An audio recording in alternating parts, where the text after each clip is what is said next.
राधे राधे। यमदूत कहने लगा कि जो कोई प्रसंगवश भी एकादशी के व्रत को करता है वह दुखों को प्राप्त नहीं होता। मास की दोनों एकादशी भगवान पद्मनाभ के दिन हैं। जब तक मनुष्य इन दिनों में व्रत नहीं करता उसके शरीर में पाप बने रहते हैं। हजारों अश्वमेघ, सैकड़ों वाजपेयी यज्ञ एकादशी व्रत की 16वीं कला के बराबर भी नहीं है। एकादशी के दिन व्रत करने से 11 इंद्रियों से किए सब पाप नष्ट हो जाते हैं।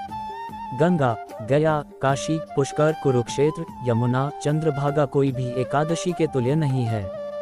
इस दिन व्रत करके मनुष्य अनायास ही वैकुंठ लोक को प्राप्त करता है। एकादशी को व्रत और रात्रि जागरण करने से माता पिता और स्त्री के कुल की 10-10 पीढ़ियां उद्धार पाती हैं और वह पीताम्बरधरी होकर भगवान के निकट रहते हैं। बाल, युवा और वृद्ध सब तथा पापी भी व्रत करने से नरक में नहीं जाते। यमदूत कहता है कि हे वैश्य, मैं सूक्ष्म में तुमसे नरक से बचने का धर्म कहता हूँ। मन, कर्म और वचन से प्राणी मात्र का द्रोह न करना, इंद्रियों को वश में रखना, दान देना, भगवान की सेवा करना, नियम पूर्वक वर्णाश्रम धर्म का पालन करना, इन कर्मों के करने से मनुष्य नरक से बचा रहता है। स्वर्ग प्राप्त करने की इच्छा से मनुष्य गरीब भी हो तो भी जूता, छतरी, अन्न, धन, जल कुछ न कुछ दान देता रहे। दान देने वाला मनुष्य कभी यम की यातना को नहीं भोगता तथा दीर्घायु और धनी होता है।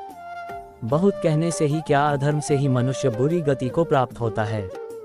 मनुष्य सदैव धर्म के कार्यों से ही स्वर्ग प्राप्त कर सकता है, इसलिए बाल्यावस्था से ही धर्म के कार्यों का अभ्यास करना चाहिए। नारायण भगवान की जय।